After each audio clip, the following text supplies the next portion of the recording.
ఈ ఊరిలో ప్రతిరోజు కృష్ణుడికి దీపం వెలుగుతుంది. కృష్ణుడు అసూయను తీసేయలేదు. అసూయ మనసును ఎలా కాల్చుతుందో చూపించాడు. గ్రామం అంటే కేవలం ఇల్లు కాదు, పొలాలు కాదు, మనుషుల మధ్య ఉండే మాటలే గ్రామం.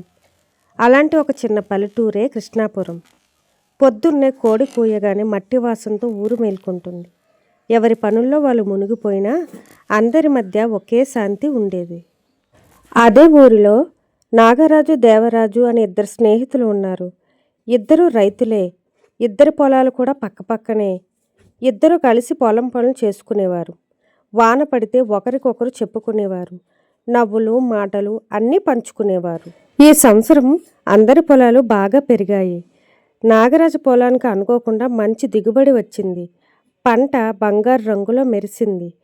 అందరూ అనుకున్నారు నాగరాజుకి కృష్ణుడి దయ కలిగింది అని. ఆ మాటలకి నాగరాజు ఆనందంతో పొంగిపోయాడు. అదే మాటలు దేవరాజు మనసులో ఒక చిన్న మంట పెట్టాయి. అది కోపం కాదు, ద్వేషం కాదు.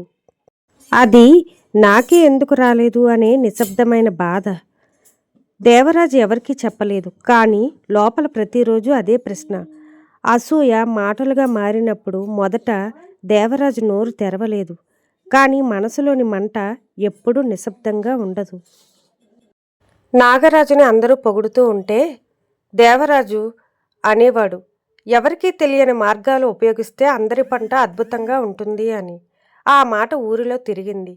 మాటకి మాట చేరింది. అది చివరికి నాగరాజు చెవిలో పడింది. నాగరాజు అనుకున్నాడు, తన స్నేహితుడే తన కష్టాన్ని చిన్నచూపు చూశాడన్న బాధ హృదయానికి గుచ్చింది. ఊరి శాంతి చెదిరిన రోజు. చిన్న మాట పెద్ద గొడవ అయ్యింది. రెండు ఇళ్ళు మాట్లాడుకోవడం మానేశాయి. పిల్లలు ఆడుకోవడం మానేశారు. ఒకప్పుడు నవ్వులతో నిండిన ఆ వీధి ఇప్పుడు నిశ్శబ్దంగా మారింది.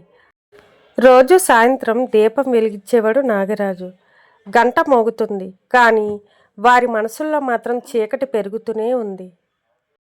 ఒక సాయంత్రం నాగరాజు కుమారుడు అడిగాడు, నాన్న, మావయ్య ఎందుకు మనతో మాట్లాడటం లేదు, పిల్లలతో ఆడుకోనివ్వట్లేదు అని.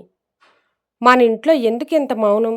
ఆ ప్రశ్నకి నాగరాజు దగ్గర సమాధానం లేదు, కానీ ఆ మాట తన హృదయానికి తాకింది.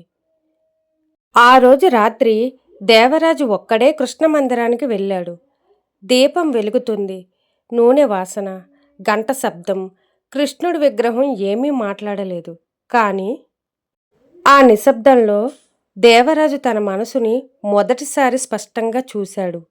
నేను వాడి పంటని కాదు, వాడి ఆనందాన్ని తట్టుకోలేకపోయానా అని.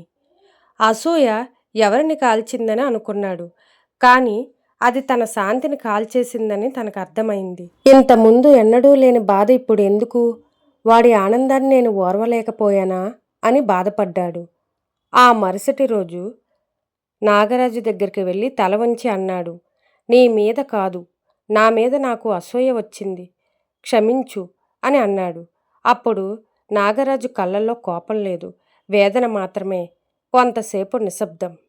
ఆ తర్వాత నాగరాజు నెమ్మదిగా అన్నాడు, మనిద్దరి పొలాల కంటే మన మధ్య బంధమే ముఖ్యం అని అన్నాడు. ఆ మాటకి దేవరాజు సంతోషించాడు. ఆ సాయంత్రం వాళ్ళిద్దరి ముఖాల్లో వెలుగు. ఇద్దరూ కలిసి కృష్ణమందిరంలో దీపం పెట్టారు.